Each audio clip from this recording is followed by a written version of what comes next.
BSF কে size করার জন্য। বুঝতে পারছি? যখন আমার প্রয়োজন হবে তখন আমি বলবো ঠিক আছে আমাদের গ্রামবাসীকে নিয়ে আসো, নিয়ে আমরা সাইজ করি।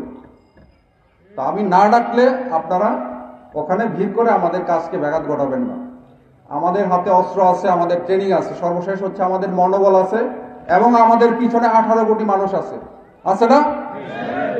তো 18 কোটি মানুষ থাকতে আমার কি ভয় পাওয়ার কোনো কারণ আছে? তো ইনশাল্লাহ বিজিবি হচ্ছে, আপনি দেখেন আমি কি লেখাইছি আজকে, বিজিবি হবে সীমান্তের নিরাপত্তা এবং আস্থার প্রতীক। ফার্স্ট হচ্ছে আমি যখন বিজিবি আমার শূন্য লাইনে বিজিবি দাঁড়ায় থাকবে, আপনি নিশ্চিন্তে থাকেন যে বর্ডার সিকিউর, বর্ডারে নিরাপত্তা আছে। আর আস্থা হচ্ছে আমরা যে কোনো কাজে আপনি আমাকে আমার সাহায্য সহযোগিতা পাবেন, হোক সীমান্ত সম্পর্কিত হোক অন্য যে কোনো সম্পর্কিত, বিজিবিকে আপনার পাশে পাবেন। একজন বলেছিল চেয়ারম্যান সাহেব যে শিবগঞ্জ থানা অনেক দূরে, এত দূর যাওয়ার দরকার না, আপনার পাশেই আমাদের প্রতি 5 কিলোমিটার দূরে দূরে হচ্ছে আমাদের বিজিবি ক্যাম্প। আমাদের বোলাহাট সহ আমাদের প্রায় 19টা ক্যাম্প আছে বিভিন্ন জায়গায়। প্রতিটা জায়গায় এই সীমান্তবর্তী জেলায় আমাদের ক্যাম্প আছে। সুতরাং আপনাদের যে কোনো প্রয়োজনে বিজিবিকে আপনারা সাথে পাবেন, পাশে পাবেন, আমি সেই আশ্বাস দিচ্ছি।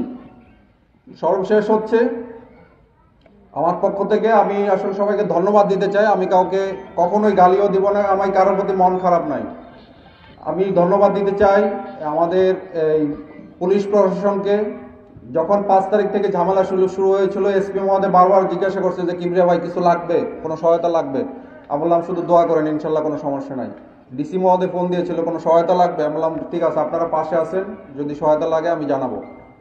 আর সর্বশেষ আমি ধন্যবাদ দিতে চাই এই চৌকা এবং কিরণগঞ্জ গ্রামবাসীর প্রতি। আপনারা বিজিবির সাথে ছিলেন, পাশে ছিলেন, এই জন্য আমার অন্তঃস্থল থেকে আমি সবাইকে ধন্যবাদ দিতে চাই। এই শুধু শিবগঞ্জবাসী না, এই পুরো বাংলাদেশের 18 কোটি মানুষ আমাদের বিজিবির সাথে ছিল। তো ইনশাল্লাহ এই সাপোর্ট যেন আপনাদের সবার থাকে। এবং সর্বশেষ রিকোয়েস্ট হচ্ছে যেটা বললাম, আপনাদের এলাকায় আপনারা চিহ্নিত করেন কারা কারা এই কাজে এই মাদক চোরা কারবারি করে, কারা বিভিন্ন ধরনের চোরাচালানের সাথে জড়িত, আমাকে খবর দেন। আমরা ধরে শিবগঞ্জ ওসি সাহেব আছেন, আমরা ওনাকে হ্যান্ডওভার করব, বাকি আইনানুগ ব্যবস্থা উনি নেবেন। কৃষক ভাই যদি কেউ কথা বলতে চান আপনাকে, আমি স্যারের বিষয়ে আর বেশি কিছু বলবো না। স্যার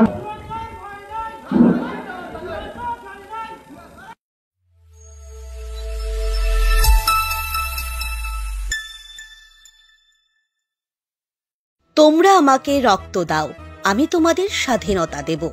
শুধুমাত্র রক্ত দিয়েই স্বাধীনতা জয়লাভ করা সম্ভব। ভারতের স্বাধীনতার বীর সেনা নেতাজির 129তম নেতাজি জয়ন্তীতে অত্যন্ত শ্রদ্ধার সাথে স্মরণ করছে সুরক্ষা ল্যাব এবং নিউ সুরক্ষা সোনোগ্রাফি সেন্টার। আমরা সুদীর্ঘ 25 বছর ধরে সুনামের সাথে বিভিন্ন ধরনের পরিষেবা যেমন biochemistry, haematology, clinical pathology, microbiology, ECG, thyroid, serology, ultrasonography এবং এক্স-রে অত্যন্ত সুলভ মূল্যে প্রদান করে যাচ্ছি। যোগাযোগ ত্রিপুরা সুন্দরী মহকুমা হাসপাতাল রোড, উদয়পুর, গুমতি, জেলা, ত্রিপুরা। सुभाष जी वो जान हिंद आ गए, है नाज जिस पे हिंद को वो शान हिंद आ गए। सुभाष जी वो जान हिंद आ गए, है नाज जिस पे हिंद को वो शान हिंद आ गए। सुभाष जी।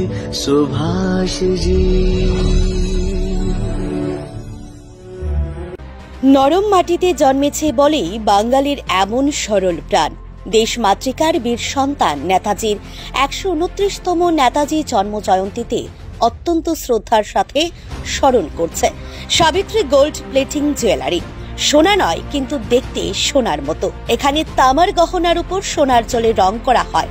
পাইকারি ও খুচরা রেডিমেড এবং অর্ডার নিয়ে মহিলাদের যাবতীয় গহনা যেমন চুড়ি, বালা, কঙ্গন, ব্রেসলেট, শাখা, পলার, মান্তাসা ইত্যাদি বিক্রি করা হয়।